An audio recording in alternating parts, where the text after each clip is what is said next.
இன்னைக்கு குழந்தைக்கு மதியம் தான் ஸ்கூலு. ஸோ மார்னிங் வந்து ஹரிபரியா சமைக்க வேண்டிய வேலை இல்ல. அதனால காலையில ஒரு 6 மணிக்கெல்லாம் எழுந்து வாசல் தெளிச்சு, கோலம் போட்டுட்டு, தண்ணியெல்லாம் எடுத்து வச்சுட்டு படுத்துட்டேன். திரும்ப குழந்தைங்க வந்து எழுந்திரிக்கும்போது பால் மட்டும் ஆத்தி குடுத்துட்டேன். இப்போ ஒரு 20 நிமிஷம் ஃப்ரீ இருக்கு நமக்கு. ஸோ இந்த டைம்ல கிச்சன் எல்லாமே கிளீன் பண்ணிறலாம் அப்படின்னு சொல்லிட்டு கிச்சன் டேபிள் டாப் மட்டும் கிளீன் பண்றேன். பாத்திரம் நெறைய இருக்கு. அது எல்லாமே கழுவணும்.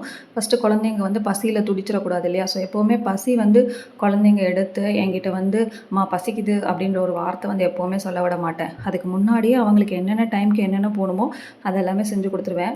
இன்னைக்கு வந்து கொஞ்சம் எனக்கு மனசு சங்கடமா தான் இருந்தது. நம்ம ரெஸ்ட் எடுக்கக்கூடாத நேரத்தில ரெஸ்ட் எடுத்ததுனால, இது மாரி அன்ஹெல்த்தியா ஒரு பிரேக்ஃபாஸ்ட் செஞ்சு குடுக்குற மாரி ஆயிடுச்சே! அப்டி சொல்லி கவலையா இருந்தது. நேத்து ஹஸ்பண்ட் ஒரு டசன் முட்டை வாங்கிட்டு வந்திருந்தாங்க. அதில ஒரே ஒரு முட்டை மட்டும் சேர்த்து மேகி தான் சிம்பிளா பண்ணி குடுத்துருந்தேன். அடுத்து ஆஃப்டர்நூனுக்கு வந்து சமைக்கணும். சமைச்சுட்டு பாத்திரத்த எல்லாத்தையுமே கழுவிட்டு, அடுத்த ரொட்டீன் வ்ளாக்ல உங்களுக்கு நான் அத வந்து போஸ்ட் பண்றேன்.